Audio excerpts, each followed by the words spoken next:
The barnyard had changed. Not in the way the animals had dreamed, not in the way whispered in midnight meetings by the sheep, or painted in the hopeful eyes of the hens.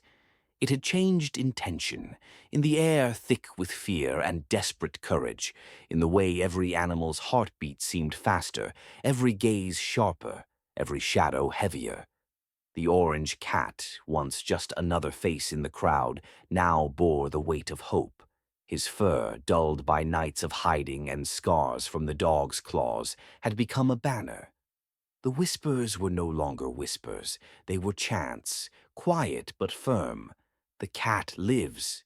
The cat fights. But the black pigs had not fallen. They had not weakened. If anything, their grip had tightened like a rusted chain around a swollen wound. The green dogs patrolled more fiercely than ever, their yellow-fanged cousins snarling at even the faintest sign of defiance. The red cow, with his booming voice and swelling praise, sang louder songs of loyalty to the swine masters, filling the night air with verses of obedience. The barn walls themselves seemed to echo his words, drowning out the murmurs of rebellion. Yet beneath the weight of tyranny, the animals were changing. Hunger carved their bones, exhaustion dulled their limbs, but rage sharpened their spirits. They no longer looked only at the ground when the pigs passed. They looked at each other, and in those shared glances lived sparks no dog could extinguish. The orange cat had not expected this. When he had escaped with the parrot's help, slipping through the dark like a whisper of fire, he thought survival itself was victory. He thought living another day was enough. But survival became presence, and presence became legend. And now, whether he wished it or not, he was no longer only a rebel. He was the symbol of everything the barnyard longed for: dignity, freedom, justice. But symbols are fragile, and the pigs knew it. The black pigs gathered in their pen, the mud thick and red beneath their hooves. Their leader, a massive boar with tusks stained from chewing on bones and eyes colder than midnight frost, grunted commands that the dogs obeyed without hesitation. The pigs did not fear hunger. They had plenty. They did not fear labor. They did none. What they feared was the story growing around the cat, the idea that perhaps the world could be different, that perhaps blood did not have to flow upward to the pig's trough forever. So the boar gave an order: break the cat, break his friends, break their hope. The next weeks were storms. The dogs raided coops, scattering feathers and crushing eggs beneath careless paws. The sheep were dragged into the mud for speaking too loudly. The donkey, whose gray back carried so many burdens, was whipped until his knees bent just to remind him who ruled.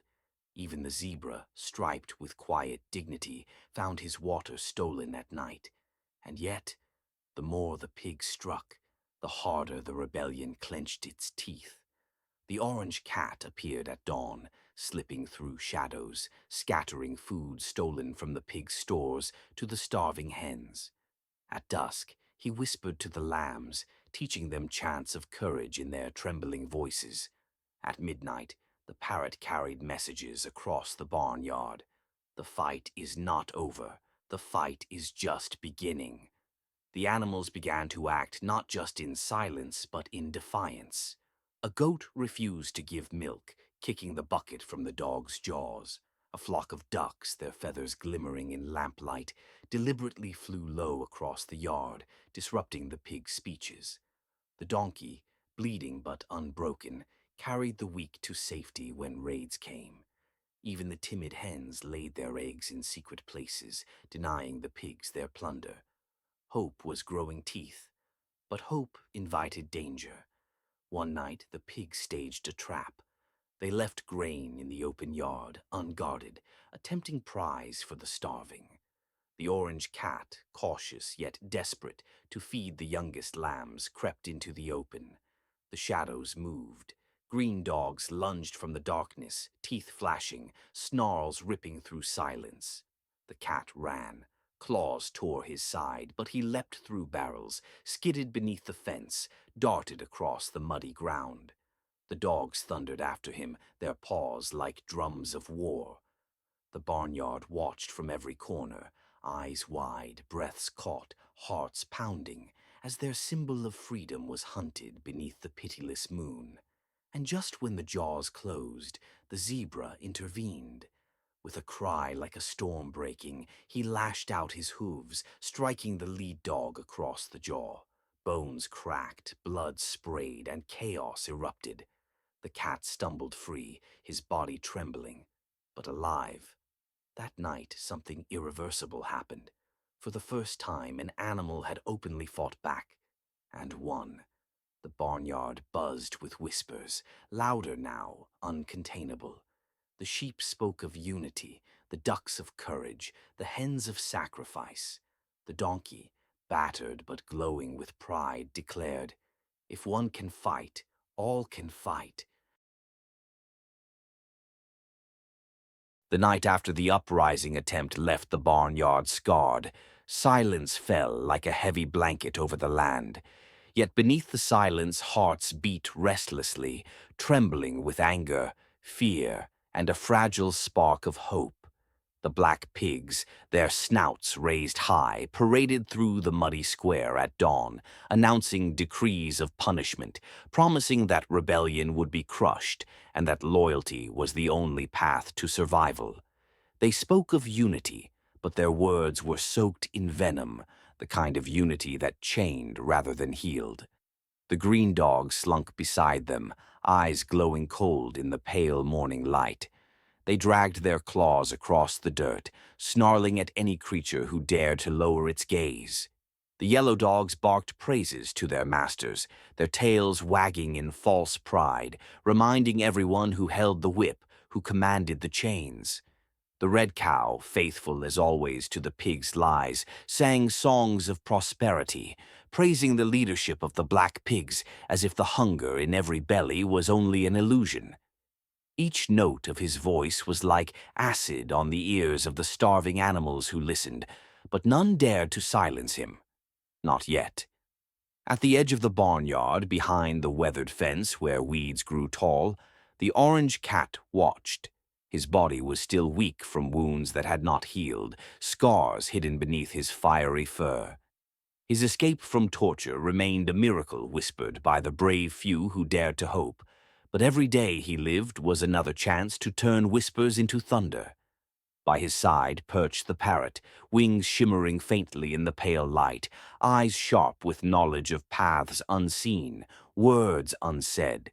Together they listened, they planned, they believed. But belief was a fragile thing. Fear still gripped the hearts of the donkey, the sheep, the ducks, and the chickens.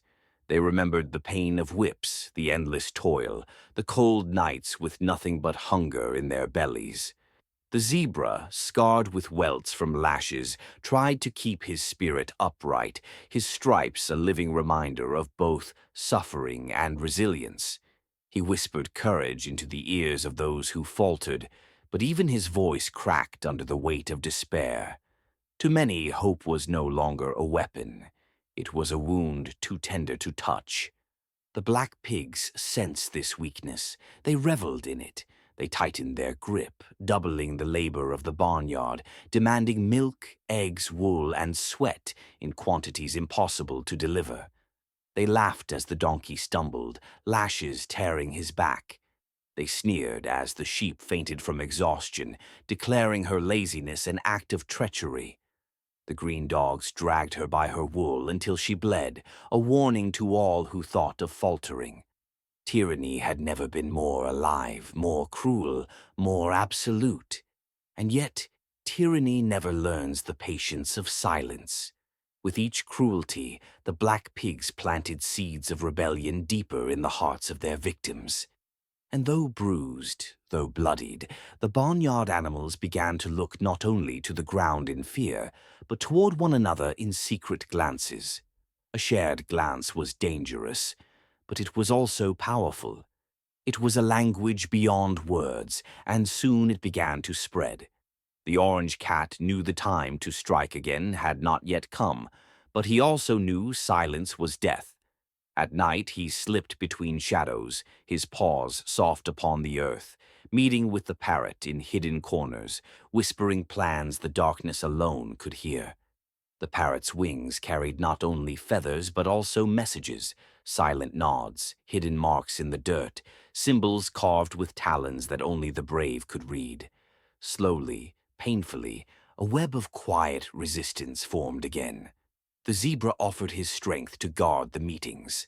The donkey, though limping, swore his loyalty. The sheep, though bleeding, shared her courage. Even the chickens, often mocked as frail, offered their eggs not to the pigs, but to nourish their fellow rebels in secret. The ducks patrolled the ponds at night, quacking softly when danger approached, acting as lookouts for those who conspired. Still, doubt gnawed at them. What if the pigs were too strong? What if the dogs never faltered? What if their suffering was endless? The red cow's voice echoed in their ears, singing songs of obedience until even the bravest questioned the wisdom of resistance. It was then that the orange cat rose before them, under the pale silver moon, his fur glowing like fire in the night. His voice trembled at first, but the tremble was not weakness. It was pain transformed into strength. "They believe our fear is endless," the cat said, his eyes gleaming. "They believe their whips can silence us, their chains can bind us. But chains break, whips rot, and fear can become fire. Every drop of blood they spill from us waters the seed of tomorrow's freedom. Do you not see it? We are more than victims. We are the storm they cannot control." The barnyard animals listened. They trembled, not from fear, but from the spark.